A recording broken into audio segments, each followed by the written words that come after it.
기존 고전 역학으로는 설명이 불가능한 양자 현상을 이용해 복잡한 연산을 수행하는 양자 컴퓨터, 슈퍼컴퓨터에 필적할 만큼 빠른 속도로 연산이 가능한 양자 컴퓨터가 드디어 개발됐습니다. 지금까지 세계 각국에서 개발한 양자컴이 연구 수준에 머물렀다면 이번에 공개된 미국 IBM의 양자컴은 현재 상용화된 슈퍼컴 수준을 따라잡았다는 소식입니다. IBM은 현지 시간 4일 뉴욕에서 열린 IBM 퀀텀 서밋 연례 행사에서 1121 큐비트의 양자 컴퓨터 콘도르를 공개했는데요. 큐비트는 양자컴의 연산 단위로 컴퓨터의 비트에 해당하는데요. 양자컴 연구자들은 슈퍼컴을 뛰어넘는 양자 컴퓨터의 기준을 1000큐비트 이상으로 전망해왔죠. 스콧 크라우더 IBM 부사장은 기존은 작은 단위의 큐비트로 시뮬레이션하는 수준이었다면 이제 더 큰 규모의 복잡한 연산이 가능해지는 단계라고 말했습니다. 업계에서는 양자컴이 머지않아 산업 현장에 투입될 것으로 기대하고 있는데요. IBM은 지난 6월 국제학술지 네이처에 양자 유용성이 입증됐다고 밝혔습니다. 오류를 내지 않고 안정적으로 양자컴이 작동하면서 기존 컴퓨터보다 더 나은 능력을 보여주고 있다는 거죠. 우주 같은 기초과학 연구뿐만 아니라 소재 개발, 반도체, 제약 분야 등에 활용될 수 있는 양자 컴퓨터, 이 양자 컴퓨터를 통해 새로운 세계를 만날 수 있을까요? 자세한 내용은 조태현 기자가 정리했습니다.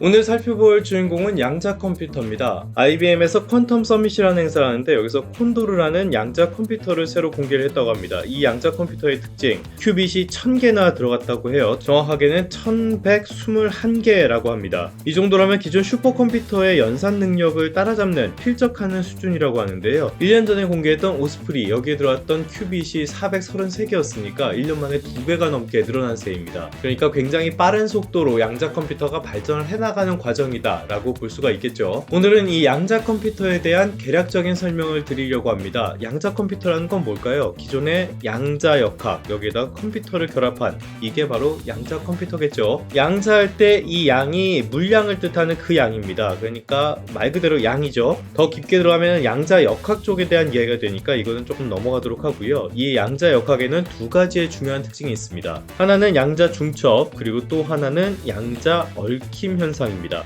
이 두 가지가 굉장히 중요하게 생각이 되는데요. 이런 특성을 컴퓨터에다가 접목한 게 바로 양자 컴퓨터라고 보시면 되겠습니다. 이 가운데서 양자 중첩은 두 가지 이상의 상태가 공존하는 상황을 말하거든요. 동전을 예로 들자면은 앞면과 뒷면이 있을 텐데요.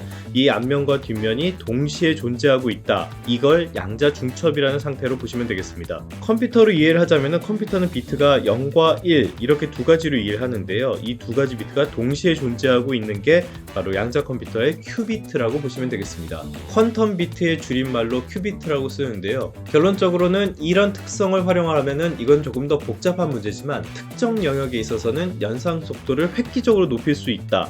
이게 바로 양자 컴퓨터의 대표적인 특징이라고 할 수 있겠습니다. 제가 특정 분야라고 말씀을 드린 건요. 이게 폭넓게 사용될 거라고는 아직까지는 보고 있지 않다는 뜻입니다. 그러니까 집집마다 있는 PC, 데스크톱이나 노트북 같은 것들이 하루아침에 다 양자 컴퓨터로 바뀌는 이런 일은 아직까지는 없을 걸로 예상하고 있다는 뜻이에요. 그러면은 어느 분야에서 이게 효율적으로 작동을 할 수 있겠냐? 대표적인 게 바로 보안 분야라고 할 수 있겠습니다. 지금 대부분의 암호체계는 소인수 분해라는 것을 활용을 하고 있습니다. 소인수 분해, 어떤 자연수를 소수와 소수의 곱셈으로 분해를 하는 거죠.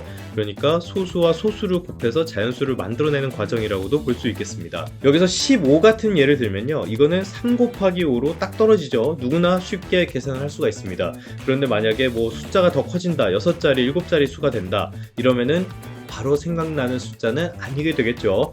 이게 만약에 100자릿수, 1000자릿수 이 정도까지 가면은 굉장히 시간이 오래 걸리게 됩니다. 지금의 슈퍼컴퓨터를 이용해가지고 이 1000자릿수 암호를 풀려고 하면요. 한 1000억 년 정도가 걸린다고 해요. 그런데 양자 컴퓨터가 바로 이 분야의 강점을 가졌습니다. 이 정도라고 해도 순식간에 풀어낼 수 있다는 게 양자 컴퓨터의 강점이고요. 여기에 얽힘 현상, 이 얽힘 현상이라는 거는 하나의 양자의 상태가 바뀌면은 먼 곳에 떨어져 있다고 해도 다른 양자의 상태가 정보의 이동 이런 거랑 관계없이 순식간에 바뀐다는 그런 개념이거든요. 이 두 개념을 활용을 하면은 보안이 아주 강해지거나 아니면 다른 사람들의 보안을 쉽게 뚫을 수 있거나 이렇게 된다는 뜻입니다. 이런 기능이 상용화된 경우도 있긴 있습니다. 이게 바로 삼성전자에서 내놓았던 SK텔레콤과 같이 내놨던 갤럭시 A 퀀텀이라는 제품인데요. 여기에 양자와 관련해서 몇 가지 기술이 탑재가 되어 있습니다. 이걸 이용해서 해킹의 위험을 방지를 했다고 하는데 이게 일반 사용자들에게 뭐 얼마나 의미가 있는지는 잘 모르겠네요. 어찌됐건 이런 특성이 있기 때문에 지금 미국이 양자 컴퓨터 기술에 대해서 굉장히 예민하게 반응을 한다라고 보시면 되겠습니다.